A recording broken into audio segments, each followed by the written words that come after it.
Hello बच्चों, देखिए class 12th के बच्चों के लिए बहुत जबरदस्त ये क्वेश्चन है और ये पक्का बोर्ड एग्जाम में आता है। सीबीएसई, यूपी और आईएससी। देखिए इसमें क्या कह रहा है, तीन इक्वेशंस आपके सामने गिवन होंगी एक्स वाई जेड और आपको इन इक्वेशन को सॉल्व करना है, यानी एक्स और वाई और जेड की वैल्यू को कैलकुलेट करना है। जरा समझिएगा। लेकिन ये जो लाइन लिख दी गई ना कि मैट्रिक्स ही मेथड का यूज करना है, बाई मैट्रिक्स मेथड, यानी और कोई मेथड नहीं लगा सकते हो। बाकी तो है एलिमिनेशन मेथड, वो नहीं लगाना, केवल ओनली आपका मैट्रिक्स मेथड का यूज करना है। तो आइए देखिए कैसे करेंगे। तो जब भी आपके सामने तीन एक्स वाई जेड में इक्वेशन है तो जरूरी नहीं एक्स वाई जेड में ही लिखा हो। कभी कभी क्या होता है, इस तरीके से भी लिखा जाता है 4/x 5/y -2/z equal to 5। इसी तरह से फिर दूसरी भी होगी 1/x, अलग अलग टाइप में। तो इस टाइप इक्वेशन को भी करने का सर ये और ये में अलग नहीं है, बिल्कुल इजी है। 1/x को लेट कर लेंगे स्मॉल ए, 1/y को स्मॉल बी और 1/z को स्मॉल सी।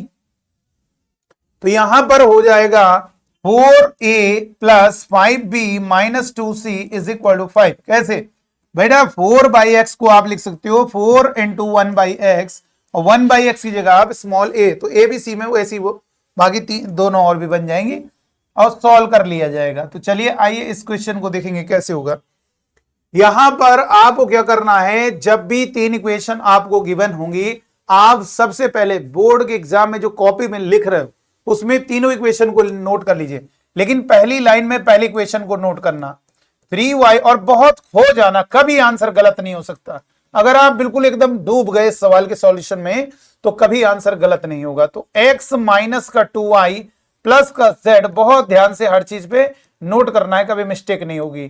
3x माइनस का y माइनस का 2z इज इक्वल टू 3।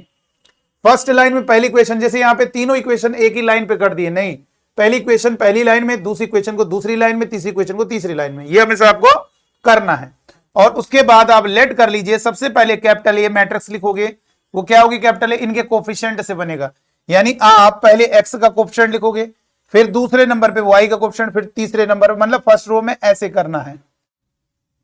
और आप बच्चों को एक चीज और बता दें, मान लीजिए कभी कभी ऐसा भी हो जाता है कि आपका जेड का टर्म नहीं है, तो घबराइए नहीं, यहां पे लिखेंगे 2 और 3, और जेड नहीं है तो 0 × जेड, यानी उसको 0 कर देना। या मान लो एक्स नहीं है तो एक्स वाला कोफिशिएंट 0 कर देना, पहले एक्स का कोफिशिएंट फिर वाई का फिर जेड का। चलो इधर लिखेंगे, इधर 1 है और इधर माइनस का 2 है और ये 1 है, और 3 और इधर -1 और -2, ये -1 है समझो कोफिशिएंट।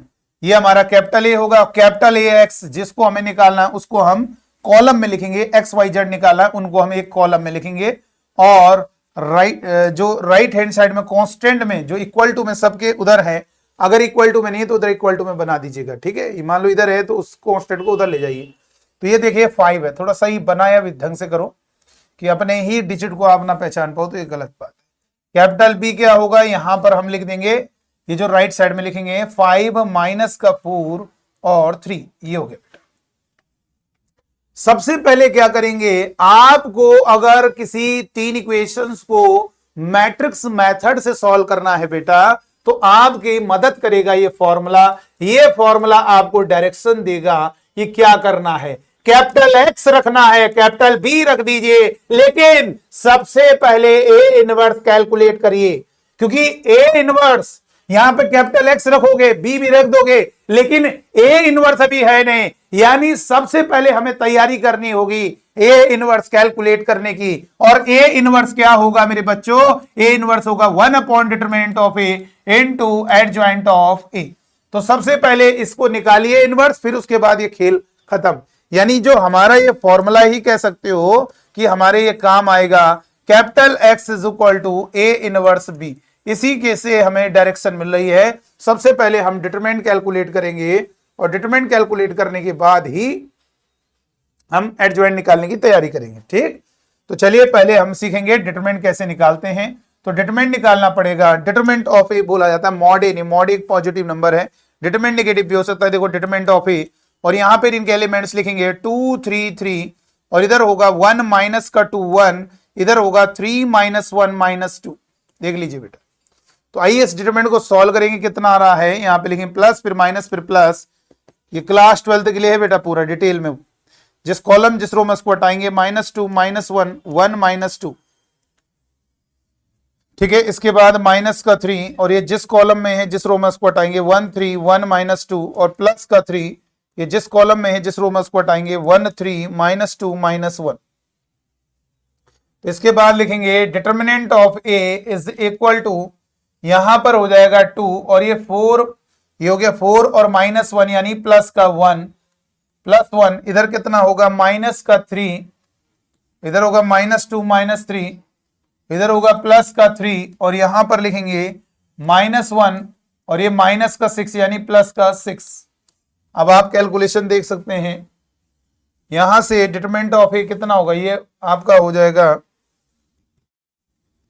4 और 5 दूनी 10 और ये -5 और -3 प्लस का 15, इधर होगा 6 में 1 गया 15 और यहां पर डिटरमिनेंट ऑफ ए हो जाएगा 15 15 30 और 10 40, ये हमारा 40 हो गया बेटा। डिटरमिनेंट की वैल्यू 40 हो गई। अब थोड़ा मजा लीजिएगा, अब आप मजा लीजिए किसको निकालने में, आप को फैक्टर निकालने पड़ेंगे। एडजॉइंट निकालने के लिए आपको ये फंडा याद रखना है, जितने भी एलिमेंट्स हैं हर एक एलिमेंट का जो भी नजर आ रहा है हर एक एलिमेंट का को फैक्टर कैलकुलेट किया जाएगा। और को फैक्टर कैसे निकालते हैं, या तो कैपिटल सी लिखते हैं या कैपिटल ए और उनके एड्रेस नीचे लिखेंगे। एड्रेस का मतलब यहाँ पे कौन निकाल लो C11, तो इसको 11 12 13 21 22 23 31 32 33। चलो तो सबसे पहले हम 11 निकालते हैं, उसे कैपिटल सी करके ही लिख ले रहे हैं। चलो ये C11, ये हम इसका कोफैक्टर निकाले पहले वाले। तो ये हमेशा क्या करना है, इसी तरह से करना है एग्जाम में भी डिटेल में, -1 की पावर इन दोनों को ऐड करके लिखना है और ये हमेशा रूल है। और जिस कॉलम में है उसको हटा दीजिए, जिस रो में उसको हटा दीजिए। और ये -2 और इधर -1 तो इधर 1 और -2, तो ये -1 का स्क्वायर। और आप बच्चों को बता दें -1 की पावर अगर इवन है यानी तो 1 हो जाएगा, और -1 की पावर इवन का मतलब सम है, और अगर ऑड है तो ये -1 होगा। भाई -1 का स्क्वायर आपको मालूम है -1 2 बार मल्टीप्लाई होगा, पेयर बनेगा तो प्लस कर देगा, लेकिन -1 की पावर 3 ऑड बनेगा तो एक -1 छूट जाएगा, जिसको प्लस कोई कर नहीं पाएगा, तो इसलिए -1 होगा। ठीक है, तो निकालिए सबके कोफैक्टर लाइन से। ये निकालेंगे तो इधर हो जाएगा 4 और ये प्लस का 1, कैसे, क्योंकि आपको मालूम -1 4 हो गया। अब यहां पर क्या लिखोगे, ये लिखोगे 1 × 5, तो ये हमारा C11 5 हो गया बेटा। ठीक है, ये 5 हो गया। अब इसका निकालेंगे कोफैक्टर C12, जल्दी से निकालते चले जा रहे हैं। -1 की पावर 1 + 2 फटाफट निकाल दे रहे हैं, इसको हटाएंगे ऐसे निकालते जाओ। ये क्या है, अगर कोई कहे ये क्या है, ये इस वाले एलिमेंट का कोफैक्टर लाइन से निकाल रहे। अब जल्दी जल्दी हम निकाले 1 3 1 2। अब आपको समझ में आ गया, -1 की पावर 3 और ये कितना होगा, इधर हो जाएगा 2 - 3 और यहाँ पे -1 × -1, तो यहां से कितना आ गया C12 आ गया। सॉरी, ये आपका जरा ये देखेगा, इसको हटाएंगे तो कितना है -2, सॉरी यहाँ पे -2 लिखा हुआ है, इसको हटाएंगे तो ये -2 हो जाएगा। तो -2 माइनस ये माइनस का 5 तो ये प्लस का 5 हो जाएगा C13। अब हम फटाफट निकाल रहे हैं, आप जरा समझते रहिए, जल्दी से निकालेंगे भाई, जल्दी से फटाफट। 1 3 -2 -1, तो यहां से लिखेंगे, ये हो जाएगा 1 और इधर हो जाएगा -1 और प्लस का 6 यानी ये भी 5 आएगा, यानी C13 भी 5 आएगा। C21 जल्दी फटाफट, C21 कितना होगा, -1 की पावर 2 + 1, C21 जल्दी से हम कर रहे हैं, तो 3 3 -1 3 3 -1 -2, इधर हो जाएगा -1 की पावर 3 और इधर -6 प्लस का 3, तो यहां से कह सकते हो -1 -3 यानी प्लस का 3, C21 3 हो जाएगा बेटा। ठीक है, और इसी तरह से C22 हो जाएगा -1 की पावर 2 + 2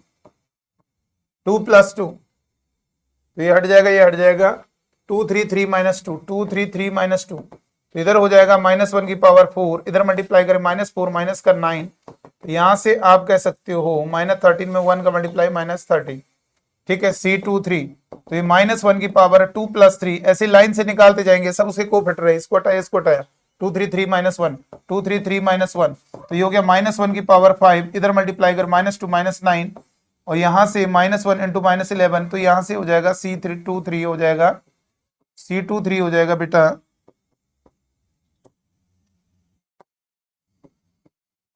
11 हो जाएगा बेटा, C23 हमारा 11 हो जाएगा। अब 3 1 निकालना है, इसको मिटा दे रहे, चलो हमारा डिटरमिनेंट 50 आया है, डिटरमिनेंट हमारा 50 आया है बेटा।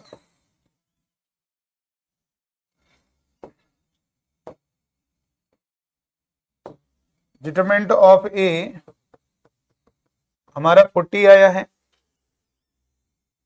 और लाइन से लिख देते हैं फिर, क्योंकि इसको मिटा दे। C11 हमारा 5 है, C12 हमारा 5 है, और C13 हमारा 5 है, C21 हमारा 3 है, C22 हमारा -13 है, और C23 हमारा 11 है।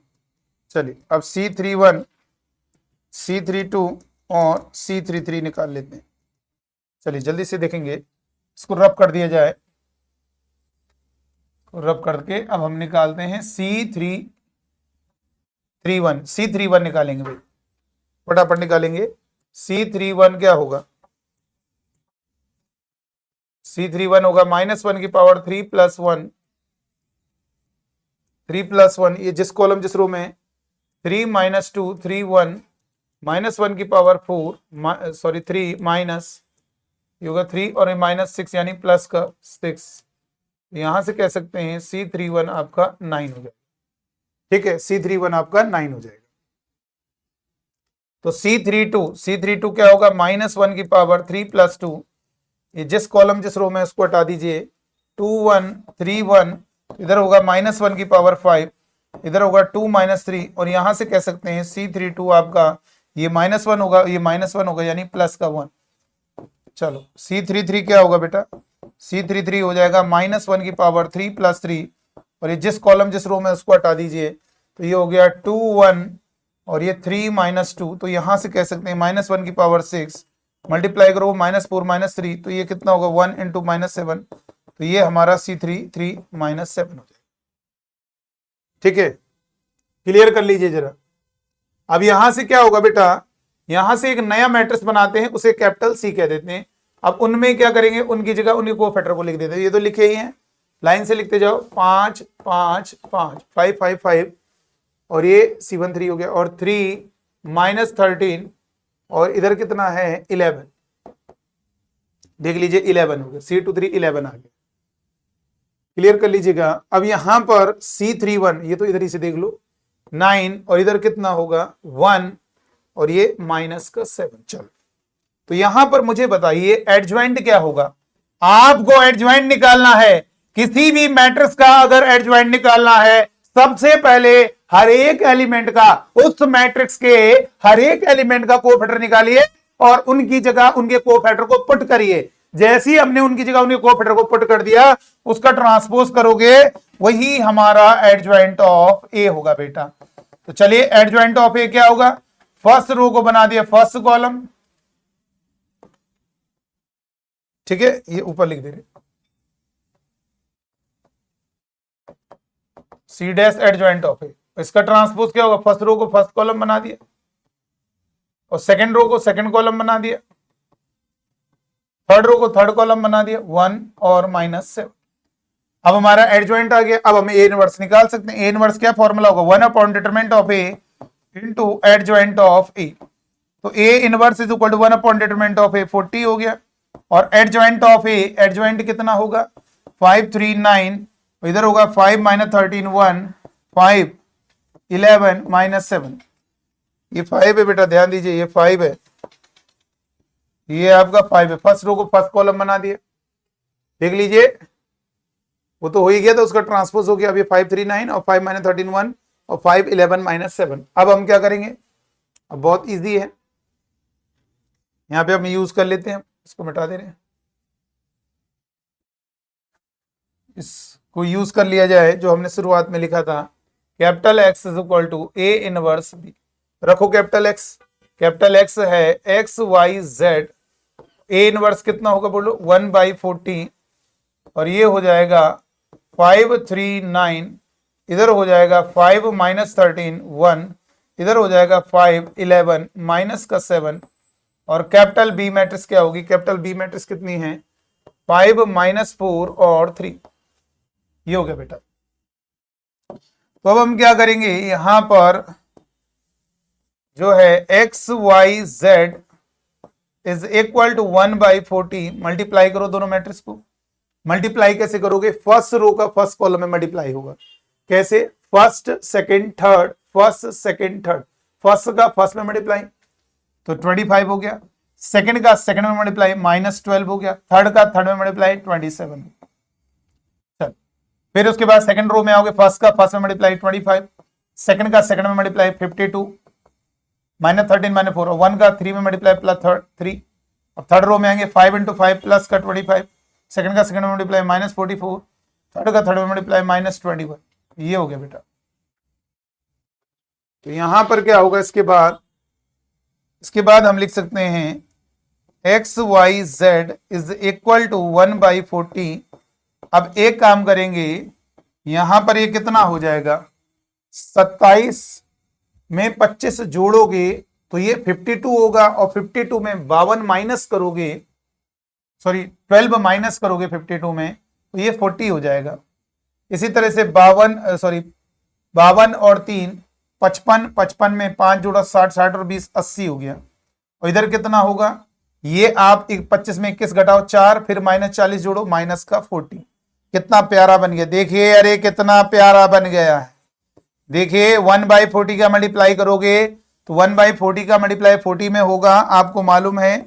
तो ये एक प्रकार से 40 से 40 कैंसिल, 1/40 का 80 में मल्टीप्लाई होगा, साफ साफ नजर आ रहा है, और ये 2 हो गया। और 1/40 का -140 में मल्टीप्लाई होगा तो -1। तो यहां से क्लियर हो गया। कंपेयर करेंगे तो x इज इक्वल टू 1, दो मैट्रिक्स इक्वल है तो करस्पॉन्डिंग एलिमेंट इक्वल होंगे, और y इज इक्वल टू 2, और z इज इक्वल टू कितना होगा? -1। ये हमारा एक्स वाई जेड आ गया। ये हमारा इसका सॉल्यूशन हो गया इन तीन इक्वेशन का। और अगर हमें ये देखना है इन इक्वेशन को कैसे सेटिस्फाई कर रहा है, आप बेटा ऐसा नहीं कि एक्स वाई जेड हमेशा इंटीजर आए, आप अपने आप पर भरोसा रखिए, पूरा खो जाइए, कभी गलत नहीं निकलेगा। आपको कैसे मालूम ये हमारा आंसर सही है? आप इन तीनों में से कोई भी इक्वेशन सेलेक्ट कर लीजिए, मतलब ये आपका जो एक्स वाई जेड है इन तीनों में को सेटिस्फाई कर रहा है, तो किसी भी इक्वेशन को रख सकते हैं। चलो हम इसमें देख रहे हैं x - 2y plus Z. Check करने के लिए अपने रब में देख लो, x की जगह रखो 1, y की जगह 2 रखो, तो 2 2 जब -4, z की जगह रखो -1, और ये 4 -4 बिल्कुल सही सेटिस्फाई कर रहा है। इसका मतलब ये मेरा सॉल्यूशन सही है। इसी तरीके से आप जितने ये आपकी इक्वेशंस होंगे, 3 इक्वेशन वाले सवाल, एक्स वाई जेड की वैल्यू निकाली, मैट्रिक्स मेथड, तो यही मेथड होता है, इसी को मैट्रिक्स मेथड बोला जाता है, और बहुत मोस्ट इंपॉर्टेंट है, पक्का 100% इससे क्वेश्चन आता है। तो चलिए आज की वीडियो में इतना ही, थैंक यू।